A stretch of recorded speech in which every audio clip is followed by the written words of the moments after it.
we are giving away all of these 16 prizes here to celebrate the World Championship, including a signed photo from Raymond van Barneveld and Phil Taylor, which includes a match used dart. Just head over to our Twitter, link in the description, to see our pinned tweet for full details, and don't forget to comment and subscribe.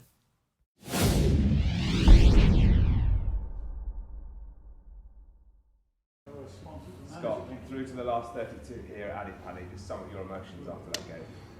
Obviously, you can't not be happy. I'm really happy. Absolutely gutted about the 9. But I won the game, and that's what we're here to do, win games. A 9-dart attempt, it took almost everyone by surprise, the way you went with it. Is that your favourite route? Yeah, it just logistically works better with the 16. If you get single 16, you've got 1, 2, 5 left. You go for the 25 with a bullseye, then you go up to treble 20, treble 17, it leaves you a double. So in my head, that's the way I go. Same as Simon Whitlock, there's a couple of others that will do. Bobby Cross will do the same. I've not learnt from that, so don't quote that, because I didn't learn it from him. He learned from me. But yeah, that's the way I go, just every time. And I'm fuming about it because I actually missed it against Bobby a couple of nights ago in practice, exactly the same way, exactly the same width from the wire as well. So, hey, never mind. But the performance as a whole, you look very confident out there. What did you make of Danny's performance as well? Yeah, that wasn't. I say it wasn't Danny. No, everyone knows that Danny can do better and he can actually completely be worse. But he's had a lot of family time with the new baby that he's had, and congratulate him about that bit backstage, like, because everyone knows what babies are like and they're hard work. But that's not the best Danny. But the same, he had a few bounce outs, a few drop outs and stuff like that. Could be down to equipment, and that's happened a lot for him over the last few tournaments. It happened in Budapest when we played each other then. So maybe he needs to look at that a little bit. But great guy, great player. Appreciated what he said on stage about how we played, and you know, even he was gutted about me missing the 9 data. But you know, best of luck to him in the Pro Tours when we see each other.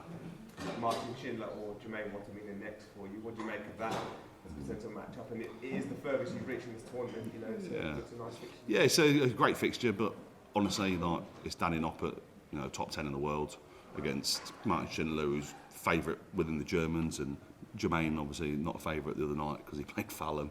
But it's the same game as it is tonight. I've still got to bring out my good game, bring out them maximums, bring out the checkout percentage that I did tonight, because 50% is going to win you most games. If you can hit a 50% checkout over 4 or 5 sets, best of 7 now sets in it, which I'm looking forward to that, of course I am. But if you can bring a 50% checkout rate, then you're probably going to win most games. So I'm really looking forward to either of them.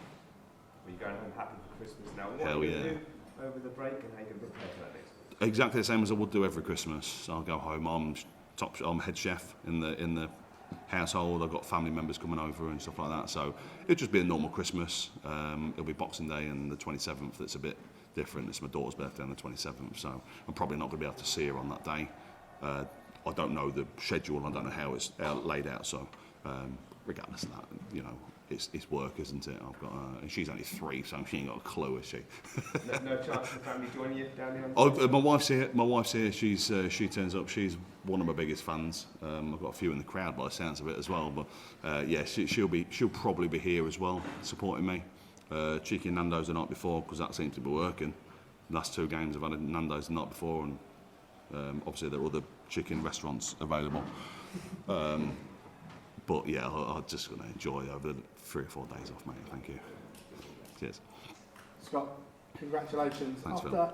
a lacklustre season for your standards, it's just the recipe that you need.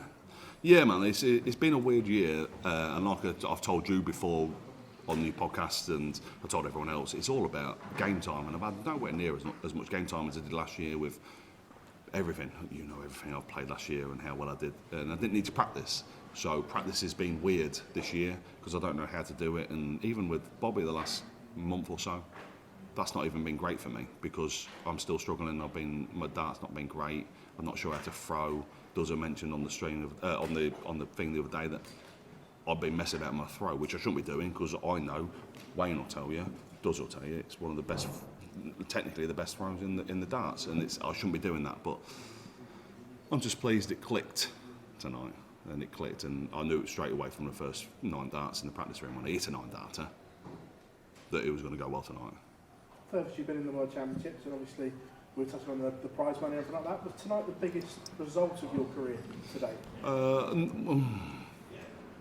I mean, it's always nice to win on a stage against when there's people cheering for you and stuff like that. But I think I've had bigger games. You know, winning a Pro Tour, that's beating Nathan in the final of the Pro Tour. That's probably my biggest game, just because of the fact that it actually give me a title, whereas this is just give me an extra couple of quid in the bank. But it's one of my most enjoyable games, that's for sure. 39 in the world as we speak. Oh, stop it! On that top 32, you make me blush. And you were worried about that 64. Now you're closer to the holy grail of the 32. Yeah, and it's been even with the mediocre year. It's not even been even the first 7 or 8 months. It's not been great, but the last 2, 3, 4 months, we'll take minor out of this, by the way, both times. I've just been playing. I just feel good. I just feel good on the stage. I handle myself well on the stage. I enjoy the stage. I try not to give it too big, but at the same time, you have to. You have to enjoy yourself. If you don't enjoy yourself, well, what's the bleeding point of being there? I love it. You know, I love it. Scott, Cheers, buddy. Scott, it seemed like you weren't under too much pressure on there. You were taking out the big shots at the big moments. Was it like that up there for you? I was under some pressure. I mean, especially for the first set and a half. Danny had chances. He missed doubles. He missed, double 8, double top, double 10, whatever. I didn't really take much. If you're watching me, you know I'm not watching anyway. So I'd have no idea what he's missing. He could have 67 and miss double 3 for all I know. But pardon me. It's one of the things where you just have to get on with it and do your bit of the board and not worry about what they're doing. Going on to post-Christmas, any sort of expectation for the post-Christmas darts? A win again. Simple as that. I'll go to win again. I'm not here to take part. I wouldn't say my A game's good enough to win this whole competition, and I know it is. But at the same time, I'm realistic. There's people that are unbelievable, and if I don't turn up, they probably will. So I'm here to go take every game one at a time. Cliche as hell, but I'm here to take one game at a time. We'll wait. I say that I will watch Martin against Jermaine when it's on tomorrow. I'm assuming it's tomorrow. Is it tomorrow? Yeah, we'll say tomorrow anyway. We'll assume it's tomorrow, and I'll take every game. I'll watch it, and regardless of how good they are, I know how bad they can be also. So I'm not really bothered. I'll just go and enjoy myself when I'm on next. Yeah. You say your A game wins this tournament. What game have we seen so far from you, do you think?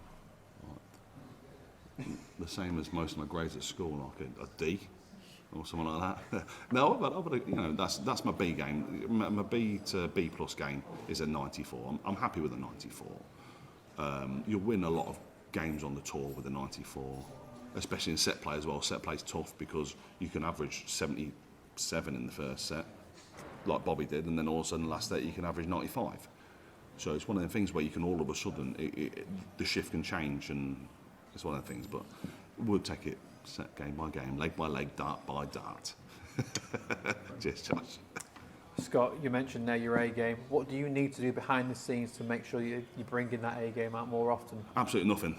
Nothing beyond the scenes. It's nothing to do with beyond the scenes, because I can be the worst player practicing you've ever seen in your life.